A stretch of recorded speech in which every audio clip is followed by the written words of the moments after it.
Good morning. Welcome to episode 82 of the Driller Newscast, a weekly update on the news and stories impacting the drilling and water industry.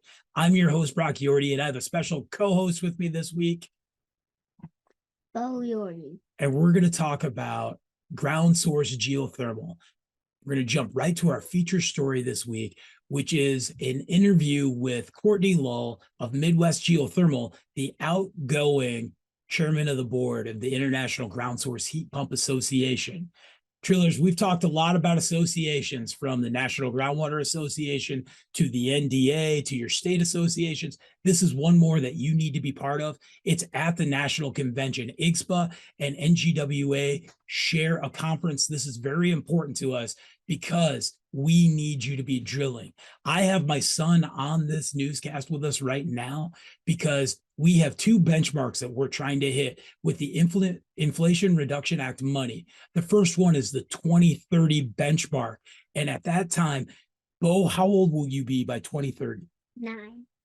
He will be 12, but kindergartners and math, there you go. That next big benchmark is 2050.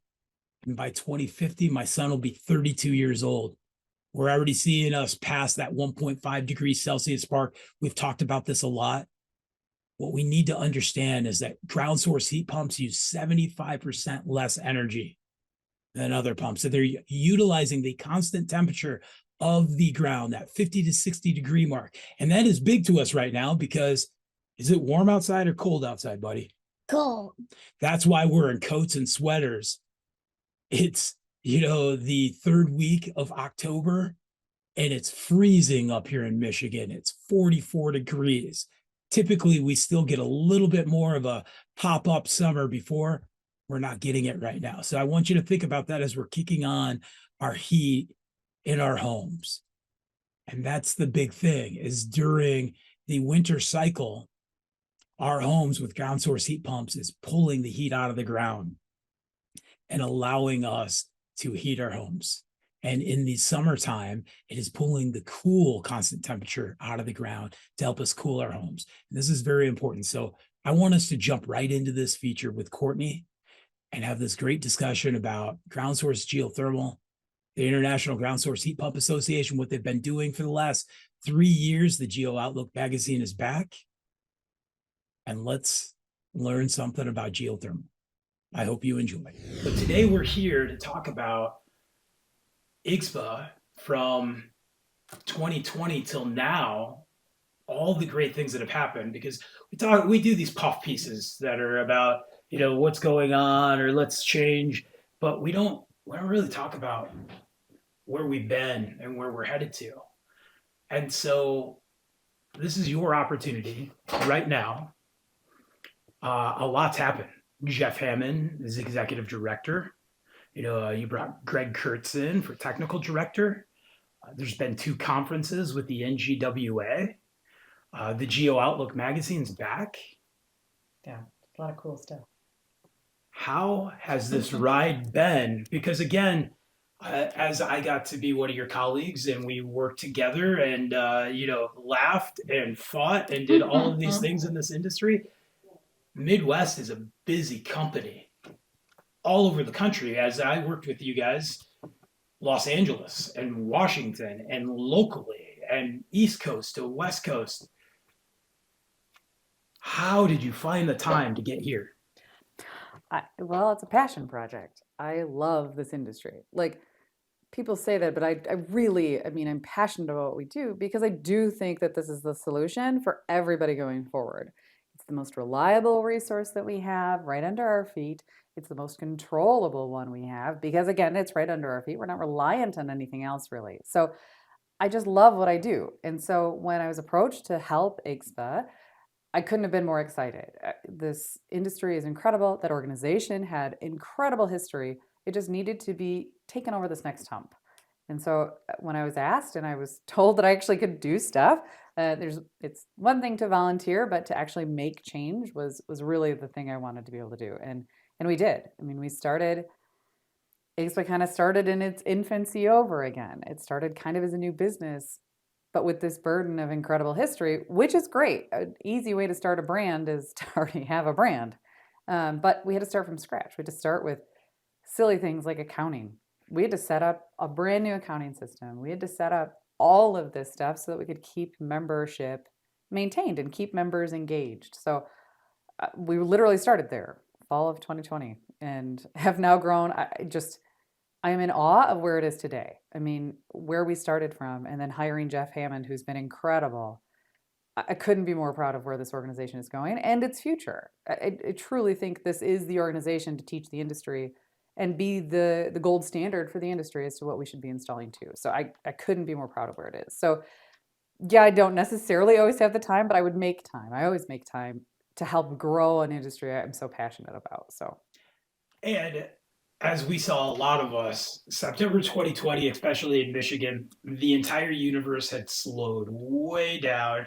I'm doing like 5 podcasts for whatever, and people listen, my mom and my grandma, that type of stuff. But, it's like September, we craved camaraderie and collaboration, and you took your passion with this industry and getting to be part of IGSHPA. And there is this legacy history, and to help, create the next legacy to it. There was time, but then we opened back up.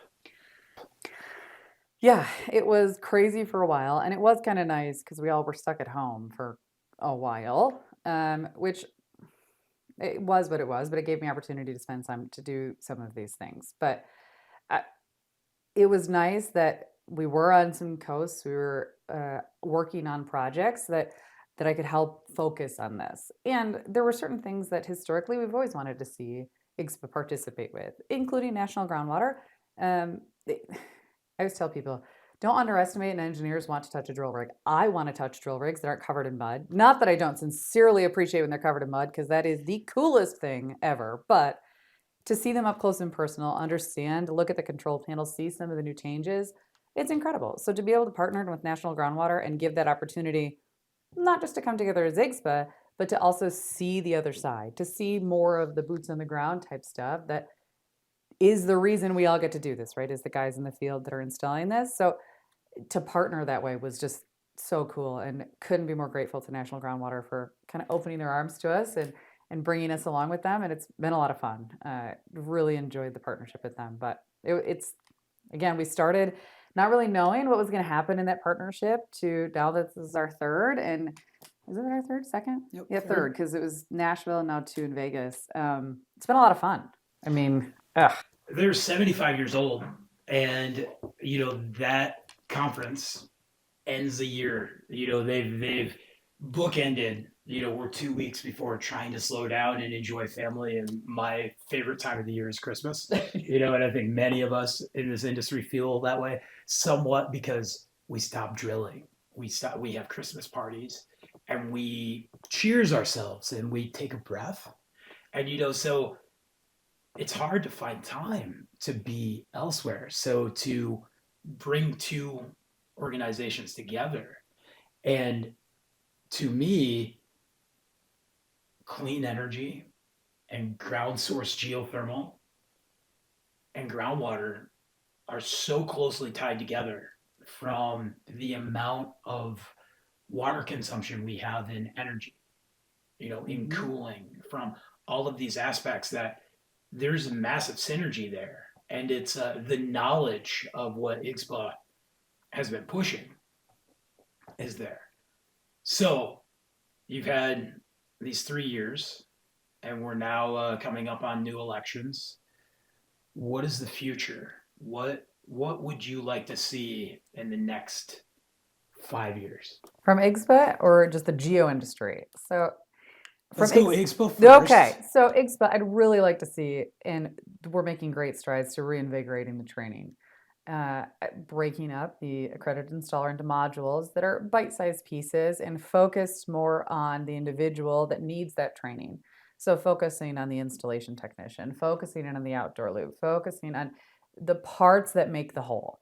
So I am thrilled with the progress, can't wait to see it actually realized, and then over the next 5 years, it's broadly adopted, so that we see the AI kind of phased out, and we start to see more specific certifications, things that really say, yes, I know these things. And again, seeing these conferences expand our participation, even on state levels, I'm very excited about, again, helping grow the market, but IGSHPA being that place where everybody gets educated.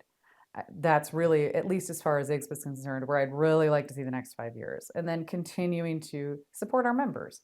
Couldn't be more thrilled the Geo Outlook is back. I think having a magazine that's focused on geothermal is incredible, and it's a great place for us to showcase everything cool going on in our industry, especially because as an industry, we're really hard to brag about because nobody can see it, right? Like we're here in Grand Rapids, the downtown market has geo. How many people drive through the S-curve every day have no idea it's there, but they can see the solar panels on all the roofs. They can see the wind turbines. You can see those things, but geo's kind of a bit of an unsung hero because we're not good at telling our own story. So to have a magazine where we can really focus and highlight on some of those cool projects, like highlighting Miami University, that's amazing. We need to keep doing that and telling our stories. So so the training is one part of it, and it's going to help us educate more people, which inherently gets us more market presence, right? When people understand this isn't like voodoo magic, it really does work, and it's amazing when it does. And then we get to start marketing. We really get to start telling our story a bit better, a bit louder to the people that need to hear it. Oh my gosh, we're going to move mountains. I mean, just to focus literally on the big, massive projects like Microsoft and Google and all of these huge brands that have taken advantage of this technology. But how many people know that?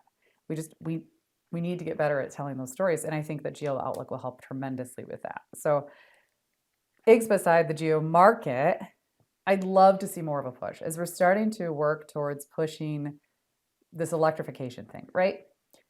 The grid is going to suffer if we don't find a way to shave peak load in a way that we can space condition, right? Most people don't know that their largest utility consumption is space conditioning, right? Whether it's 40%. Yeah, heating, cooling, domestic hot water. Huge utility use. I don't care how many little light bulbs you change, it's not going to have the impact your space conditioning will, especially long play on the grid, right? So as we start to see more people use our technology, we're going to see some of those grid peaks come down because that's what geo can help do. We're shaving peak on those huge summer days where we've seen peaks in Michigan over 100. That's insane. We're not prepared for that. Then on the opposite side of things, we look at Texas. Who was warm in Texas? Well, Whisper Valley was. Well, why? Because they weren't relying on electric heat. They weren't reliant on anything other than their geosystem to keep them warm, and it was incredible. So you mean when the energy grid failed in Texas? Correct. They had rolling and we've seen brownouts that twice now in 10 years' time, and massive expenses. But Whisper Valley, which is one of our large projects that we love to showcase because it's in that Austin area, right. Heating or cooling dominant, and they get into a point where they need heat. And you're saying that they were the only ones that They had big articles about it after the first time that grid had such a challenge, when the state of Texas froze, iced over. The grid couldn't support it because of how many homes, businesses were electric heat, and it's just not possible to sustain that kind of load on the grid that isn't built for it. So then we look at other states in the union that have that same challenge. Geo can help a lot with that. I'm not saying that we're the solution to everything, but we're part of it. I use the super nerdy and old of me analogy, but I kind of think of all these renewables like the Captain Planet of like the cartoon, like we combine all our rings together and now we're the renewable, right? air, wind, water. Correct. Yeah, we form fire. this incredible alliance when you combine all these technologies, but everybody needs an equal seat at the table. Now I think Geo finally has a good voice, a good place. We're getting there and having our seat at the table. And the IRA did a great job of trying to level the playing field as far as federal incentives went so that we can really get out and push a bit more. I don't think that our market will long-term, I don't think any market needs to long-term require those, but we inherently do a better job because we are long-term. There is a payback to it. I mean, we offer so much more than just the renewable piece. I mean, we're more sustainable. We're all the cool things. It's unique that we say leveling the playing field because geothermal levels that field, gets installed, and then a green space or a garden or a building goes back on top of it. And as I drive down Interstate 94 between Chicago in Detroit, or I go other places in the country right now, we're losing precious farmland that we will be the breadbasket because our extreme heat and water and whatnot. We're used to be Michigan was number one agriculture, and then automotive trumped that. Mm-hmm. But here we are now. We need all of these. We need the wind, and we need the solar, and we need geothermal, and we need hot rock geothermal, and we need better conservation policies. But my stomach aches when I drive down the highway and I see 400 acres of very good farmland that suddenly a farmer got more money to convert it into a solar field for 25 years than it was to farm it. And what scares me, I can farm on top of geothermal. Maybe not in the same way that we think today, but in 25 years when that lease is up, I don't know what I do with that property. And this isn't an attack on solar. I just think there's an appropriate place for solar. How do we push that message that, yeah, we're hidden, we're this secret group, but we have the longest life cycle. We have the most constant temperature, right? Polar vortex doesn't affect 25 feet in the ground. Mm-hmm. How do we get there? So I think part of it is, again, part of the combination conversation, right? So if we look at like solar carports that are getting put up all over the place, right? Parking lots all over the place. Well, why don't we start with geo underneath it? So if I look at college campuses across the country, and there's lots that are taking advantage of putting geo in spaces that they're building on already. But if you have a parking lot that you just put solar arrays on, we should have started with geo underneath it. You're going to do more maintenance to that solar array. Again, not it's just exposed to the elements, so inherently you're going to do more, right? Than we will with geo in the ground. It's just plastic fused pipe, right?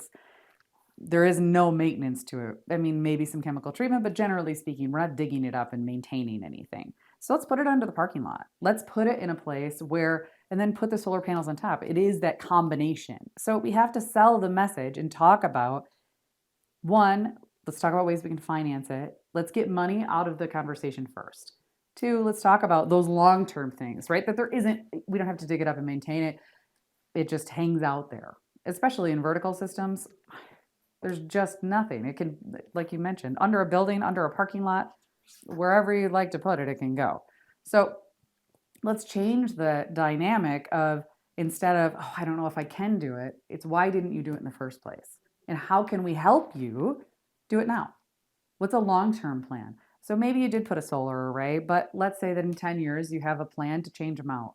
Well, before you put the solar array back on top, you can leave the structural in. Let's go in between and put a bunch of bores. Let's put in a system that can help do space conditioning, can go into a campus solution, can go into a district solution, or if there's a building close, let's decentralize the system. There's a million different ways we can put this in, but it's about being creative. It's listening to the client and what they're actually looking for. And sometimes they don't know that we're an option. It's, again, why I like the education part, right? Is that as design professionals get more educated, as customers and building owners and occupants get more educated about why they need to do this, now, again, we can capitalize on that solar array that's already there. We can capitalize on space that's being used for something else, put a geofield underneath it, and then you do what you want. I mean, there's ways we have to change that dialogue, but we need to capitalize on the space we're already taking up. So then maybe we don't have to have these massive solar arrays because we have reduced peak. We've brought it down by using geo to space condition, or we've used it in a way that helps with process cooling. There's a million different ways we can use geo to help with reducing peak load on a grid, which would limit our requirement to add all of these solar arrays and wind farms and other things. So again, it's just changing the dynamic of, I don't know if I can, to I need to, and here's the way that I can do it. Or you need to. I, as a design professional, say you need to, and this is how I can help you get there. Even if it's not today, well, that's okay. You still have plans in the future, right? You're still going to build stuff. You're going to change stuff. Things change on a campus or in a city all the time. So let's have a 25-year plan. A 50-year plan. Right. It doesn't have to be today. It's wild to think our water infrastructure, our wastewater infrastructure in most major cities is over 100 years old. That's crazy. And we're still utilizing those systems. Now we're doing a lot of updates and we see a lot of things going on. But it's unique when I look at recycling wind right now, these massive windmills that were put up 25 years ago that are out of life cycle, or as fast as we're progressing technology of solar. And the infrastructure to a loop field, that basic fundamental stays the same if it's right. The innovation is on the piece that we can touch at any time. And I don't understand why that's not. We can innovate with using that same, like your boss, and one of the best things that he would always say is, it's the Earth's battery. So we're using the Earth's battery, and it's 100%, right? Like, so I tell people this all the time when they want to know, well, what's the capacity of the field? Well, we got to talk about its use first, right? So, because we are building a battery, right? We're building a storage capability in the ground. However, we deliver it to the space can change a bunch of different ways, right? And if anything, maybe the building gets tighter or smarter, or we get less load. So maybe the loop field is a little oversized later because technology did improve. But we don't have to make huge changes to that loop field because of something in the building, because of a deliverable changed or anything else. But the fundamentals, as you said, of that loop field, of that battery stay the same. So we can do all kinds of stuff in the building. Now, the things that we can't do to the building, which we get caught into as an industry, is making sure we're educating people that if they're going to triple the size of their building and they don't triple the size of their battery, it's like they took a battery out of an Escort, put it in a Peterbilt, and were surprised it didn't work. Well, no, the loads are a little different. If we're going to change the use, we have to change the battery to go with it. I mean, we wouldn't have that expectation anywhere else, but we do with the loop field. We do with the Geo. I put it in once, it should be fine for forever. Well, it is to an extent as long as your use stays the same. But those are good times to take a look. When you go through a complete life cycle of equipment, take a look and see how things are performing. Maybe you do have excess capacity in the loop field. Maybe you don't. But those are good times to revisit it. But it's also not something we have to revisit all the time, right? Like when we look at conventional equipment, there's so much more maintenance required to it, right? We're having to descale things. We're having to keep chemical treatment up quite a bit in some of these, or very specialty technicians to maintain that stuff. Loop field doesn't need that, not necessarily. So again, it doesn't have to be overly complicated. It can be that original, and we can do a whole lot of stuff in the interior. But the reason that battery is so consistent is that we have a finite amount of energy we can get out of a pound of dirt, right? We can do all of that math to figure it out. Whatever else we do to that borehole, the ground is what it is. So we need to make sure that we're matching use to ground conditions, to size of bore field, and all that can be done in the upfront. And again, IGSHPA does a really good job of training how to do that, to make sure that we understand the correlation to use to battery. Final thoughts. Mm-hmm. Where do you want to go next? What do you want to do? How do you want to advocate or champion with this industry? Well, I'm up for re-election, so I hope I get to hang out 3 more years. But if not, I still help out in committees. I love helping kind of revamp training, helping establish those training programs for their people in a way that marries our industry knowledge with the standards set. I think that's great. And then I work with the Michigan Geothermal Energy Association, kind of promoting that organization, getting it to work with the state is amazing. I love being able to educate people and get them just as excited as I am about this technology. Because I mean, I will talk about this until people are really tired of talking about it. And I tell them I'm a resource. So I enjoy being a resource. I enjoy being just part. I just like, I like being part of its growth and its next steps. But I hope I get to hang out longer. But if not, that's okay. Because I still will help in committee work and help with the conference and whatever else the industry needs. I truly just want to see this industry grow because it has every opportunity to. We are the answer for so many things. We just need to say it louder. Well, we either continue to catch this place on fire or we find the peace of mind. And I think a big piece of every time I hear an NPR, or New York Times, or a discussion, the Weather Channel does tons of them on, climate change and everything. And we talk about renewables, we leave out ground source geothermal. Sure, we hear heat pumps, and I just want to pull my hair out because let's face it, we screwed up industry as we we just generalized heat pumps. And obviously there's good options there, but it's the peace of mind that I think I'm going to wrap it back up into the Captain Planet thing. You know, we have air, wind, water, earth, and heart. And if we don't get to our homeowners and talk to their heart, you have young children, you have sixth grader and 9-year-old, Yep. third, Yep. and I have a 5 and a 7-year-old. And I think we're trying to hit, 2030 and 2050 goals. And we talk about 1.5 degrees Celsius is thrown out. We're going to be above 2, and how quickly the ice caps melt at that point. Like, it needs to be put back on all of us, not just, dang it, the engineer didn't specify it. Dang it, the HVAC professional didn't do it. Dang it, the drilling companies spent too much money on equipment. It's like, it's the right thing to do. Well, I think that's what part of why I love the Captain Planet analogy, because it fits so well in so many different ways. But it is something that I talk about a lot of people with, is that we need to find the heart reason people want to buy this. We have done such a good job of talking about all the technical reasons why. But to be honest, if you talk to your mom about EER or talk to her about COP or ROI, how quickly is she going to turn you out? Because that's just not the way she talks about things. So we talk about the things that resonate with someone. Well, what about the huge amount of people that want to be off grid? How much easier is it to be off grid if the majority of your space conditioning is picked up at the ground loop you control? Or we talk about people again, aesthetics. They built this big, beautiful home. Why do you want to mar the exterior of your home with equipment? Or have to build some architectural element around it when you could do whatever you want with it? Again, there are heart reasons we can resonate with people. And maybe it is climate change. That if you really want to make an impact, then let's talk about what this does to reduce your carbon footprint by installing geo. And oh, look, it's more sustainable than a lot of other technologies because we really don't have to do anything to it for a long time. Just set it and ignore it. How much more sustainable can we get? And those are all the reasons, again, we have to get better at saying those things, that message, getting to people's heart reason for making that choice.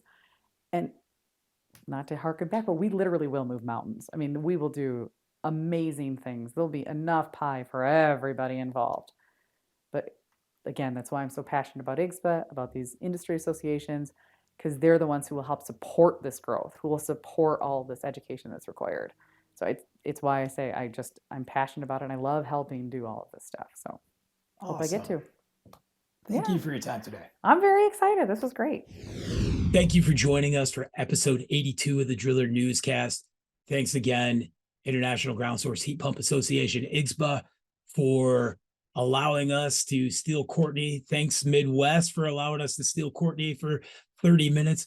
That information was fantastic. And we have some extras that we'll be releasing because we actually talked for an hour. What'd you think of the video, Bo? I think it's awesome sauce. Yeah, why? Because I think I should be a driller when I grow up. I love that idea of you being a driller when you grow up. And I think I should be it today.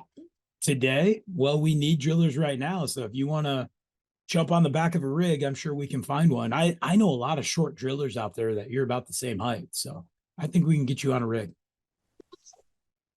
Excellent. Check out thedriller.com for all the latest news. And drillers, I can't say this enough right now. Go join the International Ground Source Heat Pump Association. Become a member. Get involved. Find yourself a great HVAC installation professional to partner up with. There's so much that we can be doing. Remember, there's only 23 million water wells in the United States. So all of those homes, those rural homes that are on propane, I want you to think about the incentives and the possibilities, which are endless. And then maybe somebody out there wants to hire Bo Yordy. My dad will. Oh, I'm going to. You want to be the host of the newscast? I want to be the boss. The boss? Well, technically, Chelsea Yordy's the boss of the newscast because she's publisher. I'm taking over that job now. Everybody be safe and have a great week.